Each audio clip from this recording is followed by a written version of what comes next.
Hello everyone, welcome to MAT0018 at State College of Florida. This is an online section taught by me, Robert M. Schaller. You can call me Mr. S if you'd like to. This is a little different for me because usually when I give an online class, I have a mandatory in-class orientation where I get to meet you and see your faces. Currently right now you're a camera lens, which is a little weird for me, but we'll get through it. So bear with me. Key thing here, I don't want to make this very long. I want to make this a quick intro video, just cover some very important topics from the syllabus, just kind of give you the gist of my math lab. I'll make a separate video for my math lab that'll actually show you my computer screen and how to navigate things like that. And also Canvas, how to go through Canvas and check things like your grades, etc. So most importantly, make sure that you have my correct email address. That's key. That's going to be the #1 way of communicating with me. I am Schaller1 at scf.edu. Before this, I was a student at SCF. Yes, I am an alumni of SCF, and I think I stole my own email address because it used to be Schaller at student.scf.edu. So now they gave me a 1. It's a kind of unique last name, so I highly doubt there was another Schaller at SCF. So make sure you put that #1 in there when you email me. When you do email me, make sure it is through your official student email. Don't email me through Gmail or Hotmail or anything like that. I don't think I'm allowed to answer those. In fact, I know I'm not allowed to answer those. You have to email me through your official SCF email address. Those I can respond to, and just want to get that out of the way. Materials for this course, again, just a quick breakdown of the syllabus. Make sure you actually read the syllabus and understand everything that's in there. I don't want to, say it twice and then have you read it again and all that stuff. Make sure you read it, you understand it, and there's nothing crazy going on in there.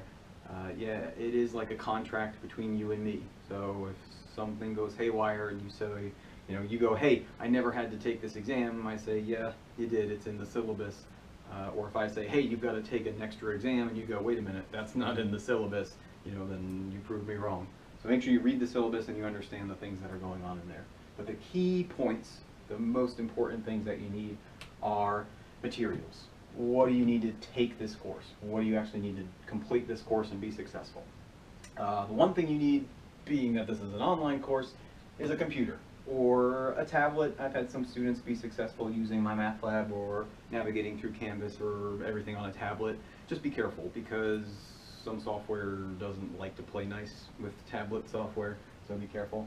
A phone, be even more careful about. I know basically nowadays a phone is a computer, but be careful. Again, sometimes it doesn't work, so maybe a phone to email me, but again, through your actual email, you may be able to get away with that. Usually you take a face-to-face course on campus, the teacher says, put your phone away. I don't want to see it. In an online course, you can have your phone out all day long, right? So, second to that, make sure you have reliable internet access. I know this says internet, but it needs to be reliable internet access. Meaning, if an assignment is due Sunday at 11 p.m., don't email me Sunday at 10 p.m. saying, oops, I forgot to pay my internet bill, or oops, there's a bad storm and the wire got knocked out.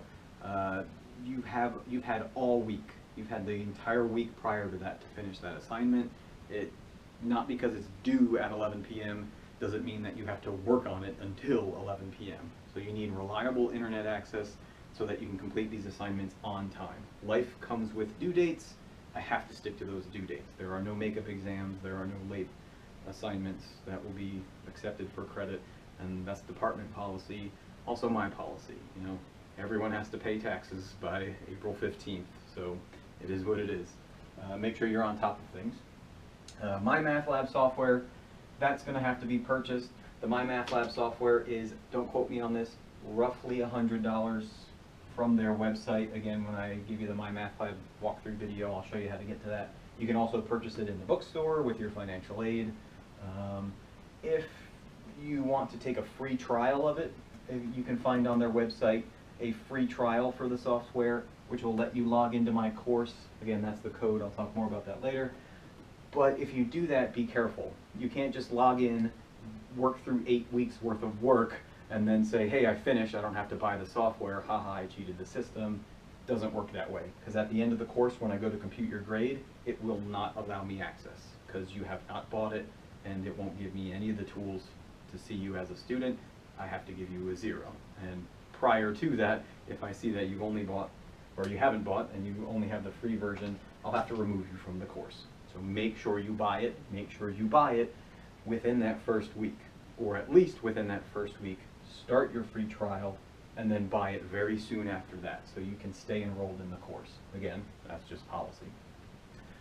Calculator is the only other thing you might need to buy. Most people have a basic calculator somewhere. Your phone is not a calculator. And I've had students go, look, but there's a calculator on it. Yeah, that's your phone though. There's also Facebook, there's also texting. So this isn't Who Wants to Be a Millionaire. You can't phone a friend or text a friend. So when you're sitting down taking an exam, you can't use your phone. So get out of the habit of using your phone.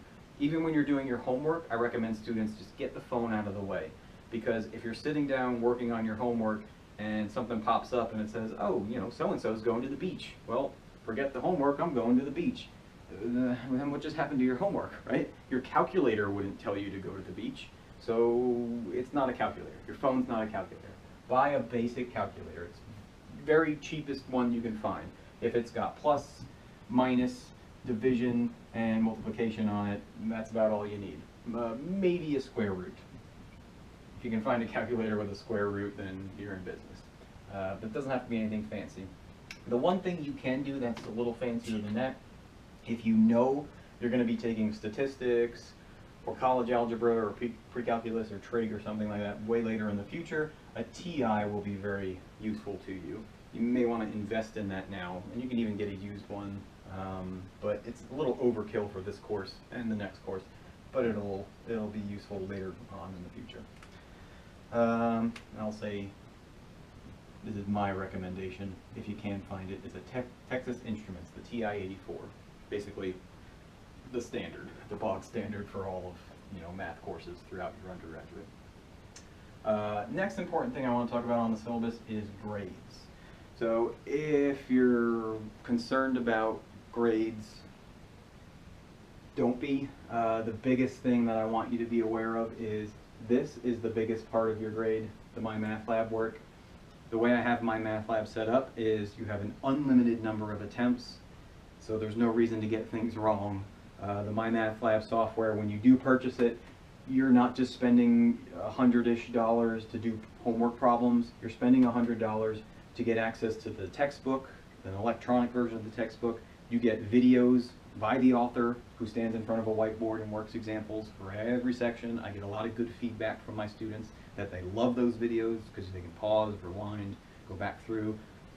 You also get like things that are show me an example or work a problem similar or work my problem and then give me a different problem. The software will walk you through your problems and help you solve them. So you're not just buying a basic software to do work, you're buying a software that's very powerful that will do a lot for you. So keep that in mind. So, and that's why I wanted to make it a bigger part of your grade, because there's no reason to get less than 100 on this. If someone comes to me and says, oh, I only have a 90 in MyMathLab, how can I raise that grade? I say, log into MyMathLab and redo the problems. You can raise your own grade. So that 40% is a big chunk, but it should be the easiest big chunk to attain.